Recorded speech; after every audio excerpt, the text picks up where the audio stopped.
الحمد لله الحمد لله نحمده ونستعينه ونستغفره ونؤمن به ونتوكل عليه ونعوذ بالله من شرور أنفسنا ومن سيئات أعمالنا ومن يهده الله فلا مضل له ومن يضلله فلا هادي له وأشهد أن لا إله إلا الله وأشهد أن محمدا عبده ورسوله أرسله الله بالحق بشيرا ونذيرا أما بعد فإن خير الحديث كتاب الله وخير الهدي هدي محمد صلى الله عليه وسلم وشر الأمور محدثاتها وكل محدثة بدعة وكل بدعة ضلالة وكل ضلالة في النار. أعوذ بالله من الشيطان الرجيم. بسم الله الرحمن الرحيم. ولله على الناس حج البيت من استطاع إليه سبيلا ومن كفر فإن الله غني عن العالمين. وقال الله تعالى في موضع آخر: وما آتاكم الرسول فخذوه وما نهاكم عنه فانتهوا. আলহামদুলিল্লাহ, সমস্ত প্রশংসা সমস্ত গুণগান সেই মহান রব্বুল আলামিনের সান্নিধ্যে, যে মহান রব্বুল আলামিন আমাদেরকে আজকে জুমআর দিন বসে কোরআন এবং সেই সুন্নাহ মোতাবেক কিছু আলোচনা শ্রবণ করার শোনার তৌফিক দান করলেন। রব্বুল আলামিনের শুকরিয়ার্থে আমরা বলি আলহামদুলিল্লাহ। তৎসহিত দরুদ এবং সালাম পাঠ করি আমাদের প্রিয় হাবিব সাইয়্যিদুল আম্বিয়া সাইয়্যিদুল হারামাইন মুহাম্মদ সাল্লাল্লাহু আলাইহি ওয়াসাল্লামের প্রতি, বলি সাল্লাল্লাহু আলাইহি ওয়াসাল্লাম। আমার সামনে সম্মানিত উপস্থিতি, আজকে আমি আপনাদের সামনে যে বিষয়কে কেন্দ্র করে আলোচনা করব সেটি হচ্ছে আহাম্মিয়াতুল হজ ওয়া ফাদাইলুহু, অর্থাৎ ইসলামের অন্যতম গুরুত্বপূর্ণ একটা রুকন, সেটি হচ্ছে হজ বা হজ। হজ এর গুরুত্ব এবং হজের ফজিলত প্রসঙ্গে সংক্ষিপ্ত আকারে আলোচনা করার চেষ্টা করব। আমা তৌফিক ইল্লা বিল্লাহ, আলাইহি তাওয়াক্কালতু ওয়া ইলাইহি উনীব। আমরা জানি, আমরা সকলেই আল্লাহ সুবহানাহু ওয়া তাআলার বান্দা। আল্লাহ সুবহানাহু ওয়া তাআলা আমাদেরকে সৃষ্টি করেছেন একমাত্র শুধুমাত্র তার ইবাদত করার জন্য। সুতরাং যে বা যারা আল্লাহ সুবহানাহু ওয়া তাআলার ইবাদত করবে একনিষ্ঠভাবে, শিরক মুক্ত হয়ে, সেই ব্যক্তি অবশ্যই মুখলেস এবং জান্নাতি বান্দা হতে পারবে ইনশাআল্লাহ। পক্ষান্তরে যে বা যারা আল্লাহর ইবাদত করবে না, অথবা ইবাদত করতে গিয়ে শিরক করবে, শিরকে আকবারে লিপ্ত হবে, সেই ব্যক্তি যদি তওবা না করে মারা যায় তাহলে তার আবাসস্থান ও জাহান্নাম। সুতরাং আমরা আল্লাহ সুবহানাহু ওয়া তাআলার বান্দা, আমরা চাই আল্লাহ সুবহানাহু ওয়া তাআলার প্রত্যেকটি ইবাদত একনিষ্ঠতার সহিত করতে। অনেকগুলো ইবাদত এমন রয়েছে যেগুলো ফরজ, তন্মধ্যে গুরুত্বপূর্ণ একটি ফরজ ইবাদত, সেটি হচ্ছে হজ, যেটি একমাত্র সামর্থ্যবানদের জন্য ফরজ। সেই হজ প্রসঙ্গে আল্লাহ সুবহানাহু ওয়া তাআলা কি বলেছেন এবং তার প্রিয় হাবিব মুহাম্মদ সাল্লাল্লাহু আলাইহি সাল্লাম কি বলেছেন, যার সারনির্যাস ইনশাআল্লাহ আপনাদের সামনে উপস্থাপন করার চেষ্টা করব। আমা তৌফিক ইল্লা বিল্লাহ, আলাইহি তাওয়াক্কালতু ওয়া ইলাইহি উনীব। হজ যে ফরজ, এ প্রসঙ্গে আল্লাহ রাব্বুল আলামিন পবিত্র কোরআনুল কারীমে সূরাতুল আল ইমরান, সূরাতুল বাকারা, সূরাতুল আল ইমরান বিভিন্ন সূরার মধ্যে উল্লেখ করেছেন। বিশেষ করে সূরাতুল আল ইমরানের 97 নম্বর আয়াতে আল্লাহ বলেছেন, ওয়ালিল্লাহি আলান নাসি হিজ্জুল বাইতি। আল্লাহ বলেছেন সকল মানুষের উচিত, বিশেষ করে যাদের সামর্থ্যবান তাদের উচিত আল্লাহর উদ্দেশ্যে হজ সম্পাদন করা। কারা করবে? লিমান ইসতাতা ইলাইহি সাবিলা, যারা আল্লাহর ঘরে যাওয়া পর্যন্ত যাওয়ার জন্য সামর্থ্য রাখে তাদের উপর হজ সম্পাদন করা ফরজ। তারা যেন একমাত্র শুধুমাত্র আল্লাহর জন্যই, আল্লাহকে দেখানোর জন্যই, আল্লাহর রাজি খুশির জন্যই, আল্লাহর সন্তুষ্টির জন্যই তারা হজ করে। পক্ষান্তরে অমান কাফারা, যারা কুফরি করবে, হজ করবে না, কুফরি করবে মানে তাফসীর কারকগণ বলেছেন মান কাফারা জুহুদ আল হাজ্জি, যারা হজের ওয়াজিব হওয়াকে অস্বীকার করবে, হজ যে ফরজ করেছেন আল্লাহ, যারা এটাকে অস্বীকার করবে তারা কাফের হয়ে গেল।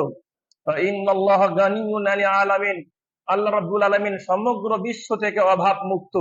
সারা বিশ্বের মানুষ যদি হজ ফরজ হওয়ার পরেও হজ না করে, এতে করে আল্লাহ রাব্বুল আলামিনের বিন্দু পরিমাণ ক্ষতি হবে না। সারা বিশ্বের মানুষ যদি হজ করে এরপরেও আল্লাহ রাব্বুল আলামিনের রাজত্বে বিন্দু পরিমাণ বর্ধিত হবে না। আল্লাহ রাব্বুল আলামিন স্বয়ং সম্পূর্ণ। সুতরাং আমরা যদি ভালো কাজ করি এটা আমাদের উপকারের জন্যই করি, আমরা যদি গুনাহের কাজ করি এই গুনাহ আমাদের উপরেই বর্তা হবে। সুতরাং আমরা আল্লাহ সুবহানাহু ওয়া তাআলার সন্তুষ্টির লক্ষ্যে আল্লাহর যে কোনো ইবাদত করতে চাই, আল্লাহ কবুল করুক, বলি আল্লাহুম্মা আমিন। পক্ষান্তরে আল্লাহ সুবহানাহু ওয়া তাআলা আরো বলেছেন সূরাতুল বাকারার 196 নম্বর আয়াতে, আল্লাহ বলেছেন ওয়াতিমুল হাজ্জা ওয়াল উমরাতা লিল্লাহ, তোমরা হজ করো, উমরা করো আল্লাহর জন্য। অত আয়াত থেকে প্রমাণ করেছেন মুহাদ্দিসে কেরাম যে হজ এবং উমরা ফরজ।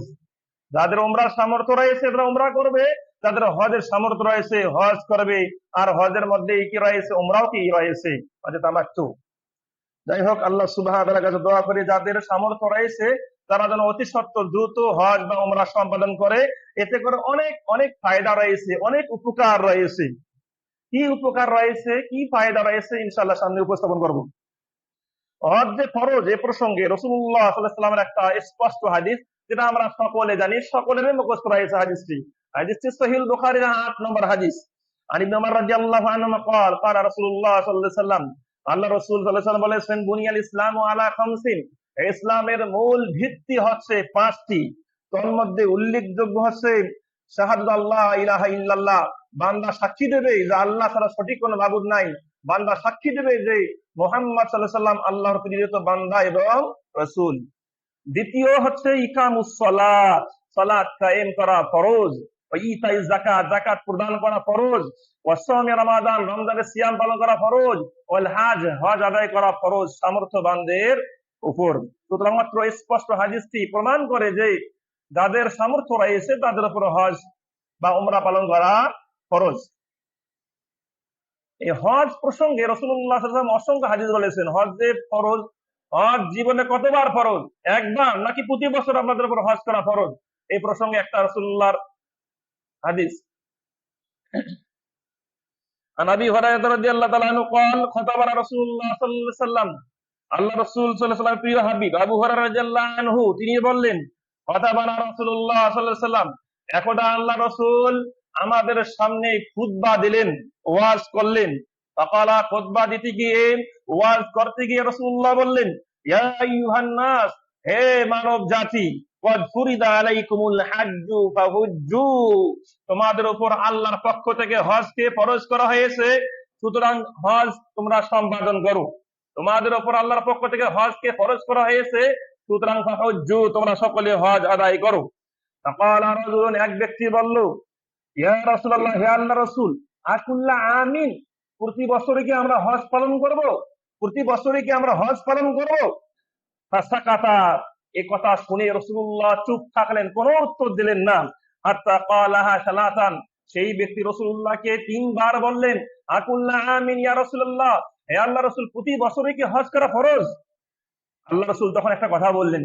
রাসূল বললেন, লাউ কুলতু নাম, আমি যদি বলতাম যে হ্যাঁ প্রতি বছরে ফরজ, লা ওয়াজাবা, তাহলে অবশ্যই ফরজ হয়ে যেত। ওয়ালা মাস্তাতাআতুম, আর তোমরা প্রতি বছর হজ আদায় করতে পারতে না, সক্ষম হতে না। সুম্মা ক্বালা, রাসূলুল্লাহ বলেন, জারুনি মা তারাকতুকুম, জারুনি মা তারাকতুকুম, আমি যে বিষয়ে অবসর নিয়েছি, যে বিষয়ে কথা বলতে গিয়ে বেশি কিছু বলিনি, সেই বিষয়ে তোমরা তালাশ করার চেষ্টা করো না। আমি বলেছি হজ ফরজ, হজ ফরজ, বেশি জিজ্ঞেস করার কোনো প্রয়োজন নাই।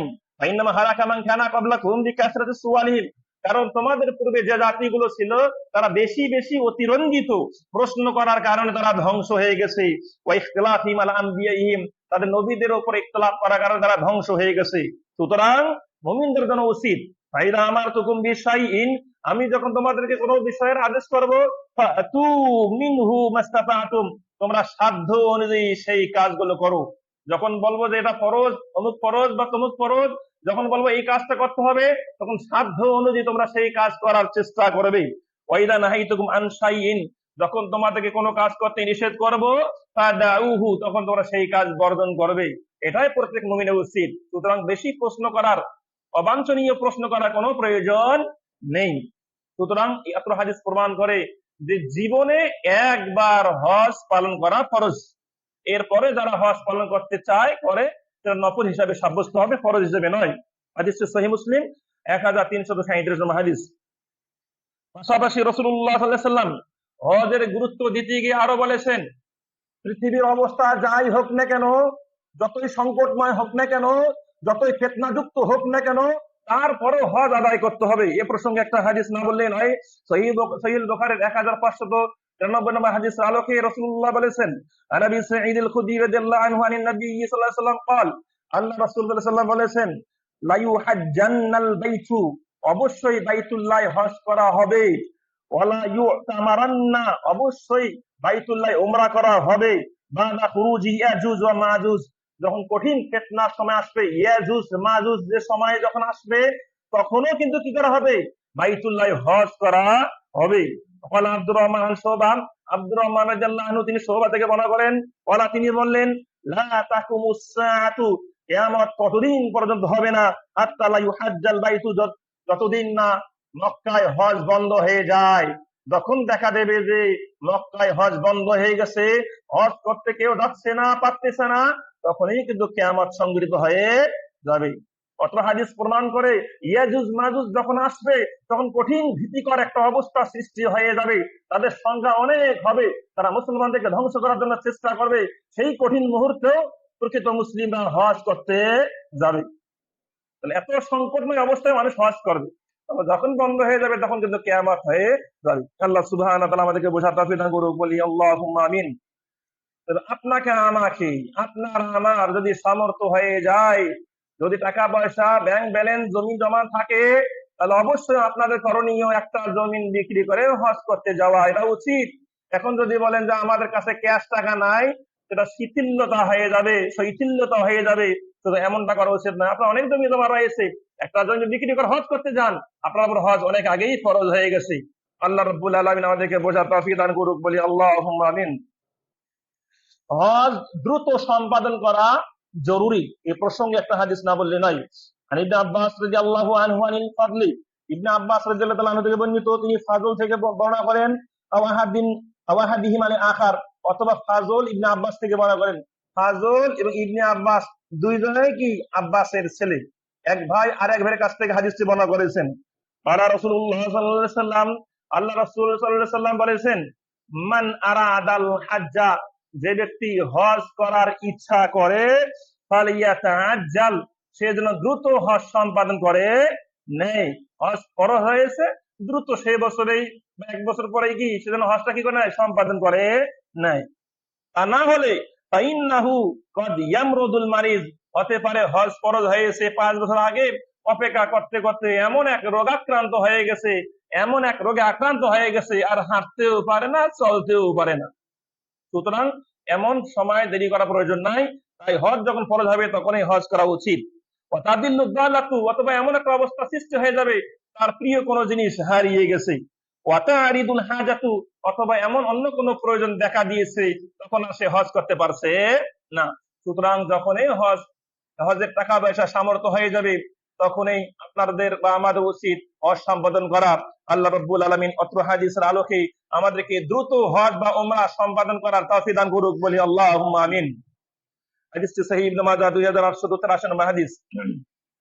এগুলো হাদিস এবং কোরআন আয়াত, এগুলো প্রমাণ করে যে হজ সম্পাদন করা ফরজ। হজের সামর্থ্য যাদের রয়েছে বা হয়ে গেছে, তাদেরকে দ্রুত হজ সম্পাদন করা বা উমরা সম্পাদন করা উচিত। আল্লাহ রাব্বুল আলামিন আমাদেরকে বোঝার তৌফিক দান করুক, বলি আল্লাহুম্মা আমিন। এখন আপনাদের সামনে কয়েকটি হাদিস উপস্থাপন করব, যে হাদিসগুলো প্রমাণ করবে যে হজের গুরুত্ব কেমন, হজের ফজিলাত কেমন। এ প্রসঙ্গে সহিহ বুখারী একটি হাদিস, আনাবি হুরায়রা রাদিয়াল্লাহু আনহু, আবু হুরায়রা থেকে বর্ণিত, ক্বালা তিনি বললেন, সামিতুন নাবিয়্যা সাল্লাল্লাহু আলাইহি ওয়াসাল্লাম ইয়াকুল, আমি নবী সাল্লাল্লাহু আলাইহি ওয়াসাল্লামের কাছে বলতে শুনেছি, নবী বলেন, মান হাজ্জা লিল্লাহ, নবী সাল্লাল্লাহু আলাইহি ওয়াসাল্লাম বলেছেন, মান হাজ্জা লিল্লাহ, যে বা যারা আল্লাহর সন্তুষ্টির লক্ষ্যে হজ করবে, ফালাম ইয়ারফুস, হজে গিয়ে কোন ধরনের খারাপ কাজ করবে না, ওয়ালাম ইয়াফসুক, কোন প্রকার ফাসিকি ওয়াসালিন গুনাহের কাজের সঙ্গে জড়িত হবে না। যদি সুন্দরভাবে সঠিক নিয়মে রসুলের তরিকায় হজ করতে পারে এবং হজে গিয়ে কোন ধরনের গুনার সঙ্গে সংশ্লিষ্ট না হয়, আল্লাহ রাসূল তার জন্য সুসংবাদ বাণী শুনিয়েছেন, সেটি হচ্ছে ওয়াজাকা ইয়াউমিন ওয়ালাদাতহু উম্মুহু, সে যেন হজ থেকে এমন অবস্থায় ফিরে আসবে যেন তার মা তাকে প্রসব করেছে। সুবহানাল্লাহ। বাচ্চা প্রসব করলে নবজাতক শিশু যেমন কোনো গুনাহ থাকতে পারে না, ঠিক তেমনি ভাবে ওই ব্যক্তির যদি হজটা কবুল হয়ে যায়, গুনাহমুক্ত হয়ে যায়, তাহলে সেই ব্যক্তিও নবজাতক সন্তানের মতো সেই মক্কা থেকে ফিরে আসবে। সুবহানাল্লাহ। অনেক ফজিলত, অনেক গুরুত্ব অত্র হাদিসটি প্রমাণ বহন করে। তাই যাদের হজ ফরজ হয়েছে তাদের উচিত সুন্দরভাবে হজ সম্পাদন করা, কোন গুনাহের উদ্দেশ্যে নয়, কোন লৌকিকতার উদ্দেশ্যে নয়, যে আমি যাব সামনে টাকা পয়সা জোগাড় করে যাব এবং সেখান থেকে এসে মানুষেরা যেন আমার নামের শুরুতে একটা টাইটেল যোগ করে, সেটি হচ্ছে আল হাজ, সেটা হচ্ছে কি আল হাজ, এই উদ্দেশ্যে নয়। কারণ হজ এটা আল্লাহ রাব্বুল আলামিনের পক্ষ থেকে ফরজ, এটা মানুষকে দেখানোর উদ্দেশ্য করলে যে রিয়া শিরকের অন্তর্ভুক্ত হয়ে যাবে। আল্লাহ সুবহানাহু ওয়া তাআলা আমাদের প্রত্যেককে ক্ষুদ্র থেকে ক্ষুদ্রতর যত ছোটই ইবাদত হোক না কেন, অবশ্যই সেই ইবাদতটি আমরা আল্লাহর সন্তুষ্টির লক্ষ্যে করার চেষ্টা করব। আল্লাহ তৌফিক দান করুক, বলে আল্লাহুম্মা আমিন। হাদিসটি সহিহ বুখারীর 1521 নম্বর হাদিস।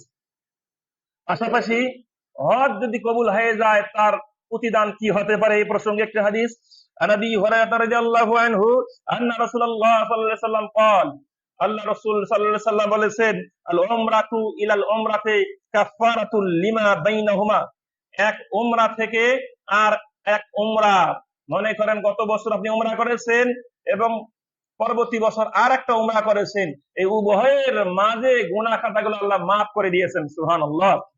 পাশাপাশি ওয়াল হাজ্জুল মাবরুরু, যে হজটা মাবরুর হবে, মাবরুর মানে মাকবুল হবে, কবুল হবে, যে হজটা কবুল হবে, লাইসা লাহু জাযা, তার কোনো প্রতিদান নেই, ইল্লাল জান্নাত, জান্নাত ছাড়া। সুবহানাল্লাহ। অর্থাৎ যদি হজটা কবুল হয়ে যায় তাহলে সেই ব্যক্তির শ্রেষ্ঠতম পুরস্কার হচ্ছে জান্নাত। সুবহানাল্লাহ। আল্লাহ সুবহানাহু ওয়া তাআলা যাদের উপর হজ ফরজ হয়েছে, আল্লাহ রাব্বুল আলামিন তাদেরকে সুন্দরভাবে সঠিক পদ্ধতিতে হজ করার তৌফিক দান করুক, বলে আল্লাহুম্মা আমিন। অথবা যাদের উপর উমরা ফরজ হয়েছে তাদেরকে সঠিকভাবে সুন্দরভাবে উমরা সম্পাদন করার তৌফিক দান করুক, বলে আল্লাহুম্মা আমিন। আল্লাহ রাব্বুল আলামিন আমাদেরকেও যেন তৌফিক দান করেন, যেন আমরাও আল্লাহর ঘর জিয়ারত করতে পারি, উমরা করতে পারি, হজ করতে পারি। আল্লাহ তৌফিক দান করুক, বলি আল্লাহুম্মা আমিন। হাদিসটি সহিহ বুখারীর 1773 নম্বর হাদিস।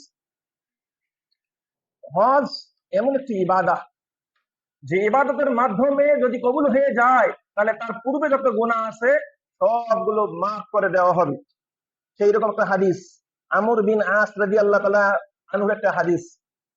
কয়েকদিন আগে আমাদের ক্লাসে কুলিয়ার ছাত্রদেরকে, অর্থাৎ যারা চতুর্দশ ছাত্র মানে শিক্ষাবর্ষে লেখাপড়া করতেছে, শেষ বর্ষে, তাদেরকে অত হাদিসটি পড়াচ্ছিলাম, সেই মুসলিমের একটা হাদিস। সেই হাদিসটা আমর বিন আস রাদিয়াল্লাহু আনহু হাদিস।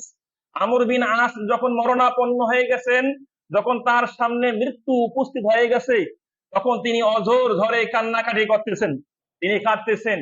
তখন আমর বিন আসের সন্তান তার কাছে গিয়ে বলেন যে, হে আমার বাবা, কেন আপনি কাঁদতেছেন? আপনাকে কি আল্লাহ রাসূল সুসংবাদ শুনায়নি যে আপনার সমস্ত গুনাহ আল্লাহ মাফ করে দিয়েছেন? শুনাননি, কেন আপনি কাঁদতেছেন?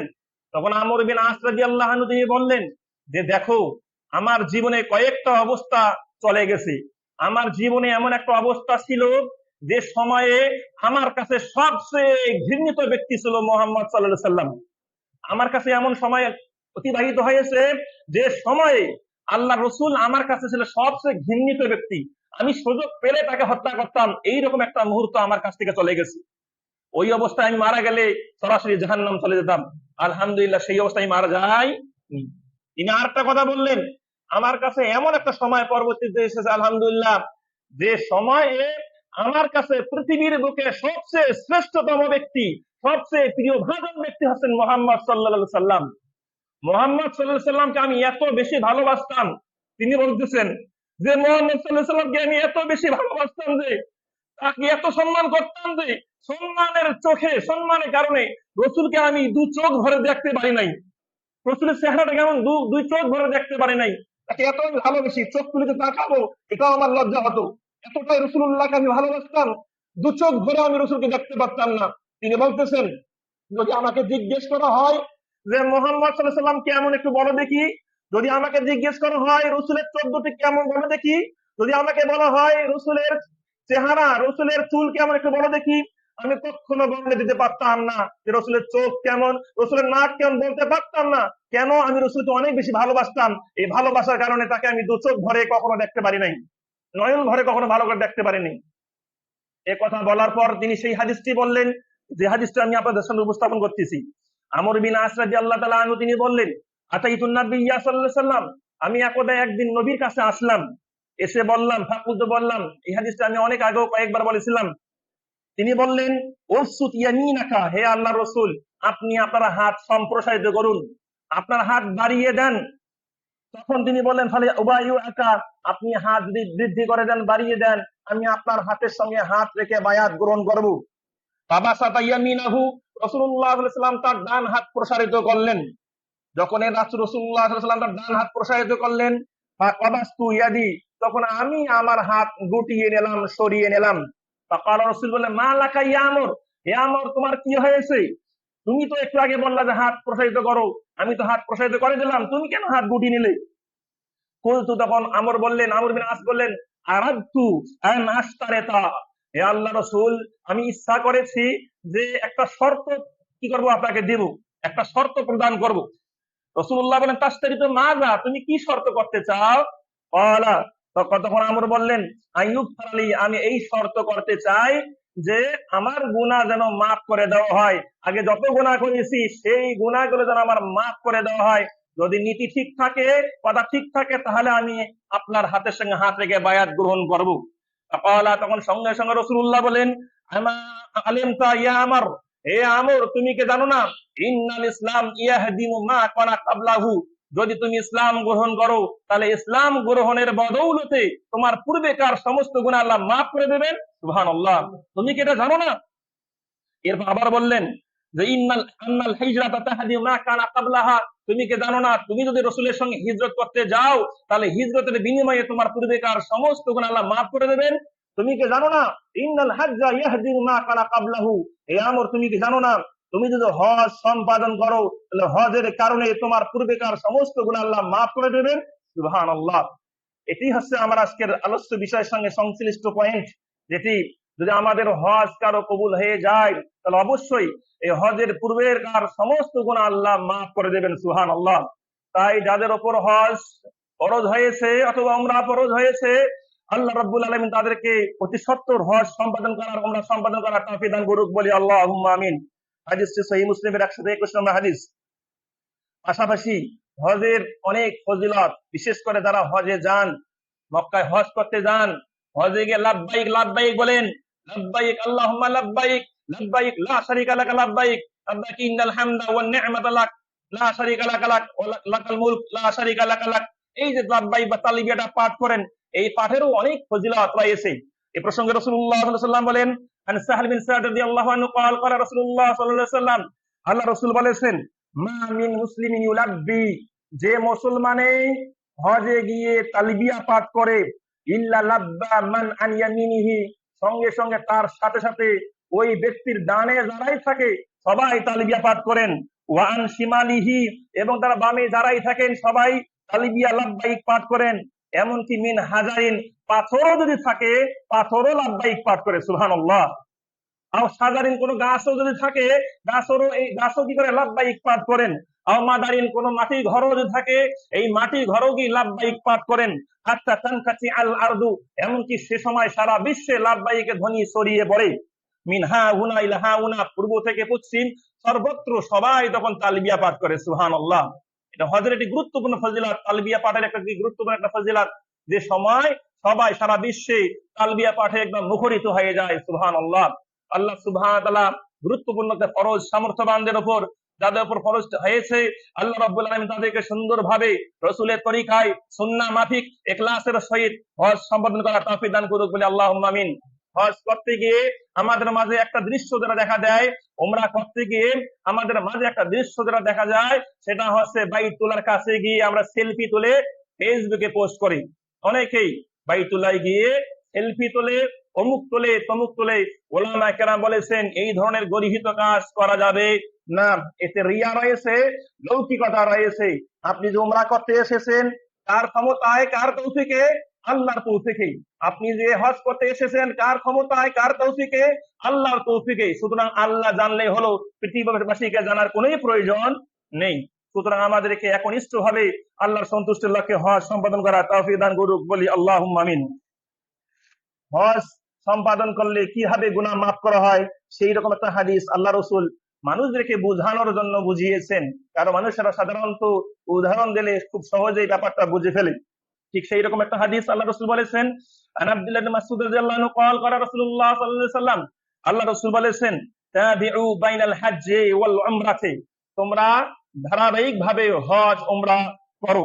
ইন্নাহা ইয়ানফিয়ানিল ফাকরা ওয়াদ দুনুবা, কারণ হজ উমরা যদি কেউ করে, এই হজ উমরা পাপকে একদম ধ্বংস করে দেয়, দারিদ্রতাকে একদম ধ্বংস করে দেয়। কিভাবে দারিদ্রতাকে ধ্বংস করে, কিভাবে পাপকে ধ্বংস করে দেয় হজ উমরা, সেই জিনিসটা আল্লাহ রাসূল বুঝিয়েছেন। কামা ইয়ানফিল কিরু খাবাতাল হাদিদে ওয়াল যাহাবে ওয়াল ফিদ্দাতে, যেমন ভাবে হাপড়ের মাধ্যমে আমাদের ছুরি বলেন, লোহা বলেন, সোনা বলেন, রূপা বলেন, সেখান থেকে ময়লা দূর করা হয়, ঠিক সেভাবে হজের মাধ্যমে আল্লাহ রাব্বুল আলামিন আমাদের দারিদ্রতাও দূর করবেন এবং গুনাহও কি করবেন, দূর করে দেবেন। সুবহানাল্লাহ। আল্লাহ সুবহানাহু ওয়া তাআলা আমাদেরকে, যাদের উপর হজ উমরা ফরজ হয়েছে, আল্লাহ রাব্বুল আলামিন একনিষ্ঠ ভাবে ইখলাসের সহিত হজ উমরা সম্পাদন করার তৌফিক দান করুক বলি আল্লাহুম্মা আমিন। হাদিসটি সহিহ তিরমিজির 810 নম্বর হাদিস। পাশাপাশি এখন প্রশ্ন হতে পারে, মহিলারা কি করবে, মহিলাদের উত্তম কাজ কি, মহিলাদের সবচেয়ে ভালো ইবাদত কোনটি? এই প্রসঙ্গে একটা হাদিস না বললে নয়। আয়েশা রাদিয়াল্লাহু আনহা উম্মুল মুমিনিন, আমাদের মা আয়েশা রাদিয়াল্লাহু আনহা থেকে বর্ণিত, তিনি বলেন, বলতো, আমি বললাম, ইয়া রাসূলুল্লাহ, হে আল্লাহর রাসূল। আয়েশা রাদিয়াল্লাহু রাসূলকে বললেন, হে আল্লাহর রাসূল, আলা নাগজু, আমরা কি জিহাদ করব না? জিহাদ একটা গুরুত্বপূর্ণ ইবাদত, আমরা মহিলারা কি জিহাদ করব না? ওয়া নুজাহিদু মাআকুম, আপনার সঙ্গে জিহাদ বা যুদ্ধে অংশগ্রহণ করব না? ফাকালা, রাসূলুল্লাহ বললেন, লাকুন্না আহসানুল জিহাদি ওয়া আজমালুহু আল হাজ্জ, তোমাদের সবচেয়ে উৎকৃষ্ট জিহাদ হচ্ছে, তোমাদের সবচেয়ে উৎকৃষ্ট আমল হচ্ছে আল হাজ্জ, হজ সম্পাদন করা। সুবহানাল্লাহ। হজ সম্পাদন করা হচ্ছে তোমাদের সবচেয়ে উৎকৃষ্ট মানের জিহাদের সমতুল্য।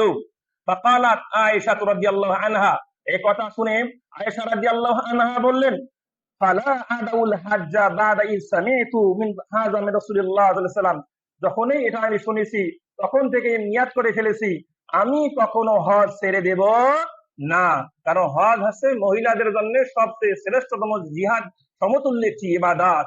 তাই মা বোনরা, তাদের উপর হজ ফরজ হলে তারা অবশ্যই চেষ্টা করবে মাহরামের সঙ্গে হজ সম্পাদন করার। আল্লাহ রাব্বুল আলামিন তৌফিক দান করুক বলি আল্লাহুম্মা আমিন। হাদিস সহিহ বুখারীর 1861 নম্বর হাদিস। হাজিদের মর্যাদা, মূল্য আল্লাহর কাছে অনেক বেশি।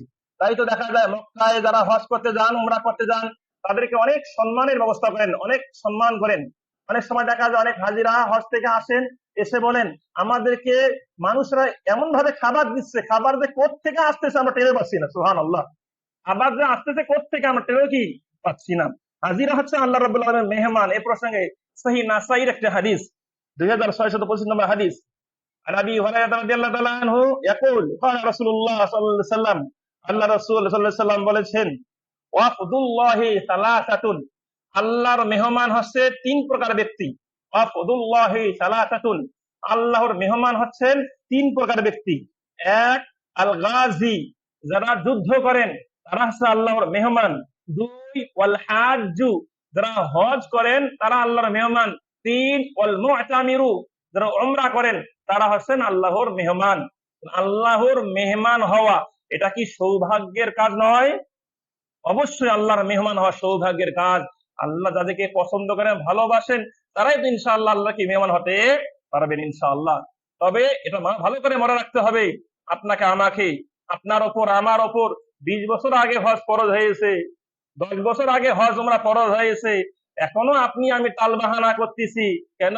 হজে গেলে 2 লাখ টাকা বা উমরায় গেলে 2 লাখ টাকা খরচ হবে, হজে গেলে 7 লাখ টাকা খরচ হবে, 8 লাখ টাকা খরচ হবে। এই টাকা যদি আমি আরো ব্যবসায় খাটাইতে পারি, আরো অনেক লাভবান হব, অমুক তমুক যুক্তিতে আপনি হজকে বিলম্ব করতেছেন, এটা আদৌ কোনো মুমিনের কাজ হতে পারে না। আপনার টাকাটা এখন আছে, হজ ফরজ হয়েছে, উমরা ফরজ হয়েছে, কিছুদিন সেই টাকা নাও থাকতে পারে, টাকাটা ক্ষতিগ্রস্ত হতেই পারেন, তখন আর ফরজ হবে না। সুতরাং ওলামা কেরাম এই জন্যই বলেছেন যাদের উপর হজ উমরা ফরজ, দ্রুত তারা যেন কি করে হজ উমরা সম্পাদন করে। আল্লাহ তৌফিক দান করুক, বলি আল্লাহুম্মা আমিন। হাজিদের ব্যাপারে আরেকটা প্রশংসনীয় খবর যেটা রাসূলুল্লাহ বলেছেন সেটি হচ্ছে আনা আয়েশা রাদিয়াল্লাহু আনহা ক্বালাত, আয়েশা রাদিয়াল্লাহু আনহা তিনি বলেছেন, ইন্না রাসূলুল্লাহ সাল্লাল্লাহু আলাইহি ওয়াসাল্লাম ক্বালা, আল্লাহ রাসূল বলেছেন, মা মিন ইয়াউমিন আকসারা মিন আন ইউতিকা আল্লাহু ফিহি আবদান মিনান নার মিন ইয়াউমি আরাফা। আল্লাহ রাব্বুল আলামিনের প্রিয় হাবিব মুহাম্মদ সাল্লাল্লাহু আলাইহি ওয়াসাল্লাম বলেছেন, আরাফার দিনে, যেহেতু বলা হয় আল হাজ্জু ওয়াল আরাফা, আরাফাটাই হচ্ছে কি বড় হজ। আরাফার দিনে আল্লাহ রাব্বুল আলামিন সেদিনে এত বেশি বান্দাদেরকে জাহান্নাম থেকে মুক্ত করেন, অন্য কোন দিনই এত বেশি মুক্ত করেন না। সুবহানাল্লাহ।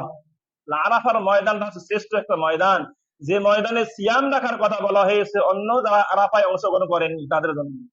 সুতরাং আরাফার ময়দান গুরুত্বপূর্ণ ময়দান, এবং এই হজের গুরুত্ব বহন করতেছে অত্র হাদিসটি। পাশাপাশি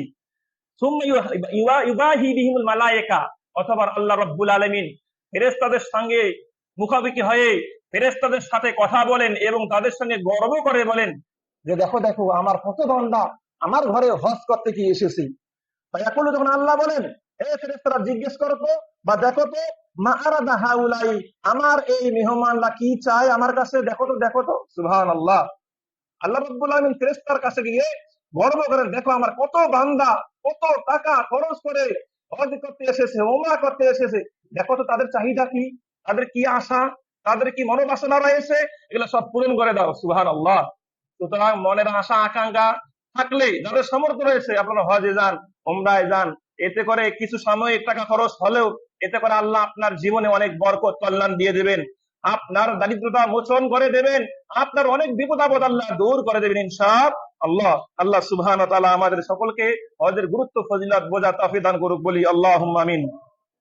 আজকের বৈঠকের আজকের আলোচনার শেষ একটা হাদিস বলে আমার খুতবা ইনশাআল্লাহ ইতি টানবো, সেটি হচ্ছে আবি হুরায়রা রাদিয়াল্লাহু আনহু قال قال রাসূলুল্লাহ সাল্লাল্লাহু আলাইহি ওয়াসাল্লাম, আল্লাহ রাসূল সাল্লাল্লাহু আলাইহি ওয়াসাল্লাম বলেছেন, মান খারাজা হাজ্জান, যে ব্যক্তি হজের নিয়ত করে বের হলো, হজের নিয়ত করে বের হলো, অথবা বর্তমান সিস্টেম অনুযায়ী হজের রেজিস্ট্রেশন একদম করে ফেলেছে, বা তার সিরিয়াল 1 বছর 2 বছর পর কি আসবে, ফামাতা, হজ না করে মারা গেল, আল্লাহ রাসূল বলেছেন, কুতিবা লাহু আজরুল হাজ্জ, হজ করলে যেমন সওয়াব লেখা হবে ঠিক একই সওয়াব তার জন্য লেখা হবে। সুবহানাল্লাহ। পরিপূর্ণ হজের নিয়ত করে ফেলেন, রেজিস্ট্রেশন করে ফেলেন, হজ না করতে পেলেও আপনি কি হজের সওয়াব পেয়ে যাবেন ইনশাআল্লাহ। ইয়াউমুল কিয়ামত, কিয়ামত পর্যন্ত এই বিধান কি প্রযোজ্য রয়েছে। ওমান খারাজা মুতামিরান, পক্ষান্তরে যে ওমরা করার ইচ্ছায় বের হয়েছে, ফামাতা, অতঃপর সে মারা গেছে, উচিবা লাহু আজরুল মুতামির ইলা ইয়াউমুল কিয়ামত, কিয়ামত পর্যন্ত সেই ব্যক্তি কি এই ওমরা সওয়াব পেতে থাকবে ইনশাআল্লাহ। ওমান খারাজা গাজিয়ান, পক্ষান্তরে যে ব্যক্তি যুদ্ধরত অবস্থায় বের হয়েছে, যুদ্ধের জন্য বের হয়েছে, ফামাতা, সে যুদ্ধ করার আগে মারা গেছে, উচিবা লাহু আজরুল গাজি ইলা ইয়াউমুল কিয়ামত, সেই ব্যক্তিকে গাজীর যে সওয়াব, যুদ্ধ করলে যে সওয়াব পাওয়া যায়, সেই সওয়াব তার আমলনামায় লেখা হয়েছে। সুবহানাল্লাহ। সুতরাং নিয়ত গুণে বরকত কথাটা আছে না, অবশ্যই এই কথা গুরুত্ব কি রয়েছে, যেহেতু রাসূলুল্লাহ অন্য হাদিসে অনেকবার বলেছেন, কোন ব্যক্তি যদি একটা ভালো কাজের নিয়ত করে সে অটোমেটিক 1 সওয়াব পেয়ে গেছে, 1 নেকি পেয়ে গেছে, যদিও বা সে কাজটাকে না করে। ভালো নিয়ত করলেও কি সওয়াব পাওয়া যায়, তবে নিয়তটা খাঁটি থাকতে হবে, অবশ্যই করার নিয়ত থাকতে হবে। দ্বিতীয়ত, যদি আপনি ভালো কাজে নিয়াত করলেন, করার পর সেই কাজ করার ক্ষমতা তৌফিক আপনার হয়ে গেল, তাহলে রাসূলুল্লাহ বলেছেন সেই ব্যক্তি 10 থেকে 700 গুণ সওয়াব পেয়ে যাবে। সুবহানাল্লাহ। ওলামা কেরাম বলেছেন শুধু 700 বলে ক্ষান্ত না, বাল ইউদাআফু লাহু আযআফান কাসীরা, বরং এর থেকে আল্লাহ রাব্বুল আলামিন তাকে আরো বেশি সওয়াব দেবেন ইনশাআল্লাহ। সুতরাং আমরা ইনশাআল্লাহ ভালো কাজের নিয়াত করি। আল্লাহ রাব্বুল আলামিন আমাদের সকলের ভালো কাজগুলো, ভালো নিয়তগুলো কবুল করুক, বলি আল্লাহুম্মা আমিন। আল্লাহ সুবহানাহু ওয়া তাআলা আমাদের প্রত্যেককে আল্লাহর ইবাদতগুলো একনিষ্ঠভাবে করা তৌফিক দান করুক, বলি আল্লাহুম্মা আমিন।